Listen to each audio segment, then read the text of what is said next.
Guys आज की video में हम लोग मोस्ट कॉमन अटैक के बारे में बात करेंगे जो कि हैकर्स यूज़ करते हैं दूसरों का पासवर्ड और डेटा चुराने के लिए। तो सबसे पहले हम लोग देखेंगे कि फ़िशिंग अटैक है क्या। फिशिंग अटैक एक ऐसी टेक्निक है जिससे फ्रॉड्स के ज़रिए आपके सेंसिटिव डेटा ले लिया जाता है, जैसे बैंक अकाउंट्स और पासवर्ड्स वगैरह। ये ज़्यादातर फ़ोन कॉल्स, ईमेल्स और वेबसाइट्स के ज़रिए होता है। तो इसके लिए अगर हम कॉमन फिशिंग टेक्निक्स की बात करें तो उसमें सबसे पहले ईमेल फिशिंग आती है। ईमेल फिशिंग बेसिकली कुछ इस तरह से होती है कि अटैकर्स फेक ईमेल सेंड करते हैं, जो कि हमें ऐसा लगता है कि किसी ट्रस्टेड साइट जैसे कि बैंक्स वगैरह से हमें ईमेल आई है। उस ईमेल के कॉन्टेक्स्ट में अक्सर ऐसा लिखा होता है कि हमें किसी मैलिशियस लिंक पर क्लिक करना होता है या फिर हमें अपनी पर्सनल इन्फॉर्मेशन उनको देनी होती है। दूसरी चीज़ आ जाती है स्मिशिंग या फिर विशिंग। इसका मतलब है एसएमएस या फिर कॉल्स के ज़रिए हमसे इन्फॉर्मेशन ले ली जाती है। बाज़ दफ़ा कॉल इस तरह से स्कैमर्स करते हैं, ये कह के कि आपकी कंफर्मेशन के लिए हमें हमारा सेंसिटिव डेटा लेकर हमसे इस तरह से बात करते हैं कि हम लोग ट्रस्टेड साइट से बात कर रहे हैं, लेकिन बेसिकली ये सारी इन्फॉर्मेशन हैकर्स के पास जारी होती हैं।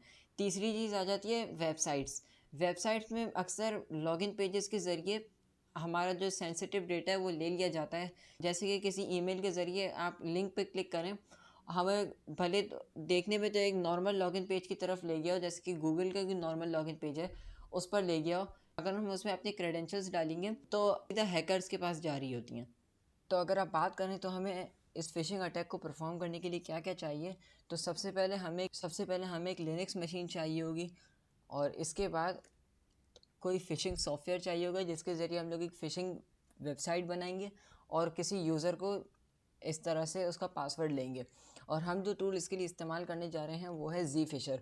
तो अब जो काम हम लोग करेंगे वो लिनक्स मशीन के अंदर करेंगे, तो इसलिए अब लिनक्स मशीन की तरफ मूव करते हैं।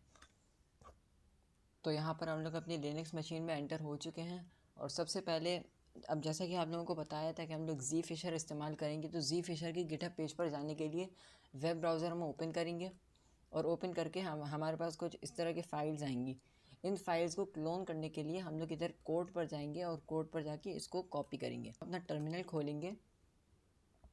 अब आपको जिस डायरेक्टरी में इन फाइल्स को क्लोन करना है, तो आप वहाँ डायरेक्टरी में जाकर इन फाइल्स को क्लोन करने के लिए इधर लिखेंगे गिट क्लोन, और आगे लिंक को पेस्ट कर देंगे और एंटर करेंगे, जो कि कुछ ही देर में हमारी क्लोन हो जाएंगी फाइल सारी। तो यहाँ पर हमारी सारी फाइल्स क्लोन हो चुकी हैं। आप देख सकते हैं कि हम यहाँ ls टाइप करेंगे तो इधर हमारा फ़ोल्डर आ गया है। तो सबसे पहले हम लोग इस फोल्डर में जाएंगे। आपको .sh की 3 फाइल नज़र आ रही होंगी, तो हम यहाँ पे नीचे स्क्रॉल करेंगे और देखेंगे कि हमें कौन सी फ़ाइल रन करनी है। तो हमें zfisher.sh रन करनी है, तो इसके लिए हम लोग बैश zfisher.sh रन करेंगे। तो यहाँ पर हमारी कुछ चीज़ें इंस्टॉल होंगी। अब आप यहाँ पर देख सकते हैं कि हमसे पूछ रहे किस टाइप का फ़िशिंग साइट हमें चाहिए। जैसे कि फ़ेसबुक के लिए 1 दबाएंगे, गूगल चाहिए उसके लिए 3 दबाएंगे। मैं यहाँ पर गूगल चूज़ करूँगा।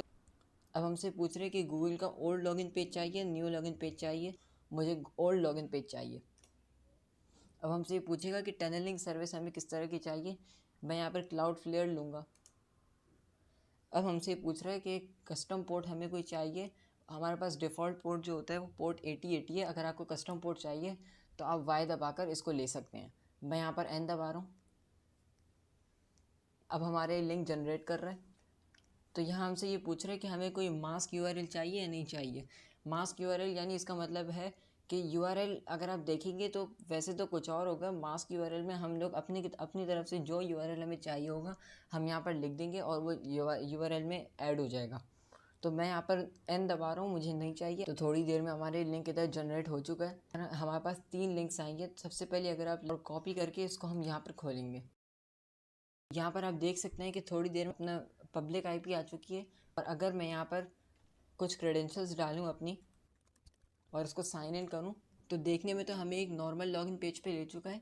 लेकिन अगर आप यहाँ पीछे देखें तो इधर हमारे पास ईमेल भी आ चुका है और पासवर्ड भी आ चुका है, सेव भी हो चुका है। अगर हम इसको कंट्रोल सी करें, ऑथ का जो फोल्डर है इधर जाएंगे,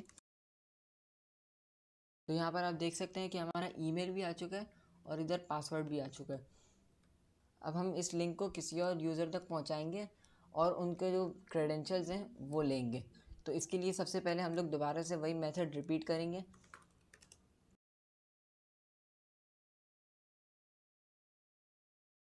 तो यहाँ पर आप देख सकते हैं कि हमारे पास जो लिंक है वो जनरेट हो गई है। तो इस डेमो के लिए जो मेरा विक्टिम कंप्यूटर है वो विंडोज़ होगा और जो मैं ईमेल इस्तेमाल करूँगा वो एक टेम्पररी ईमेल इस्तेमाल करूँगा। तो मैं यहाँ पर tempmail.org पे जाके ईमेल वहाँ से लेकर उसको हम सेंड करेंगे। तो इस ईमेल में मैंने ऑन बिहाफ ऑफ गूगल ये ईमेल लिखी है कि कंफर्मेशन के लिए लिंक जो हमने बनाया था यूज़र को क्लिक करने का कहेंगे। तो हमारा जो ईमेल है सक्सेसफुली सेंड हो चुका है। यहाँ पर तो मैंने अपना एक नॉर्मल ईमेल डाला है, लेकिन स्कैमर्स और हैकर्स जो हैं इसके लिए स्पेसिफ़िक ईमेल्स यूज़ करते हैं, जैसे कि वो हमें ऐसा लगता है कि वाकई वो गूगल की तरफ से होती हैं, लेकिन जो है उसमें तो 2-3 कीवर्ड्स की वजह से, जैसे एम है तो उसको आर एन करके लिख देंगे ताकि पता ना चले सही तरह। इस तरह से वो लोग ईमेल एड्रेसेस बनाते हैं और शो करते हैं अपने आँखों के वो बाकी गूगल से या किसी ऑर्गेनाइजेशन से या ट्रस्टेड सोर्स से हमसे कांटेक्ट कर रहे हैं। अगर हम यहाँ इस लिंक को ओपन करेंगे तो ये हमें एक लॉगिन पेज पर ले चुका है।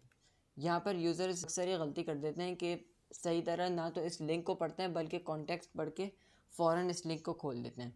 तो ये हमें गूगल के लॉगिन पेज पर ले चुका है। यहाँ पर हम लोग अपनी क्रेडेंशियल्स डालेंगे।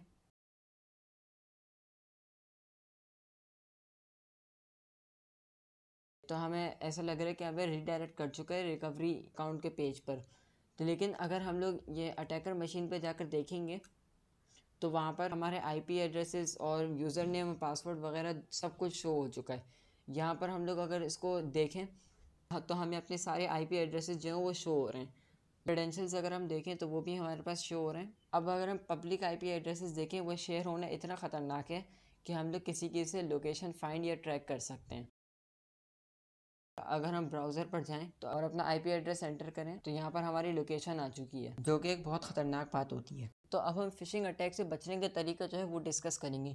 सबसे पहले हमें चाहिए कि यूआरएल्स जो हैं उनको चेक करें। हमारे पास कोई फ़िशिंग ईमेल या फिर मैसेजेस वगैरह ऐसे आ जाते हैं उसमें लिंक दिया हुआ है, तो सबसे पहले हमें कर्सर होवर करके देखना चाहिए कि वो लिंक जो है उसमें लिखा हुआ क्या है।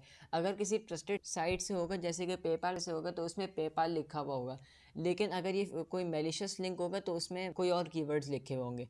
दूसरी चीज़, हमें एंटीवायरसेस और सिक्योरिटी सॉफ्टवेयर्स यूज़ करने चाहिए जो कि ऑटोमेटिकली बता देता है कि हमने जो लिंक खोला है ये कोई वायरस है या फिर ट्रस्टेड लिंक है। तीसरी चीज़, टू फैक्टर ऑथेंटिकेशन। अब अगर किसी भी तरह फिशिंग अटैक के ज़रिए अटैकर ने हमारा ईमेल एड्रेस और पासवर्ड वगैरह ले लिया है, तो तीसरी चीज़ जो टू फैक्टर ऑथेंटिकेशन में गूगल हमसे मांगता है वो फ़ोन नंबर मांगता है। फ़ोन नंबर अगर अटैकर के पास नहीं होगा तो वो किसी भी तरह साइन इन नहीं कर सकता।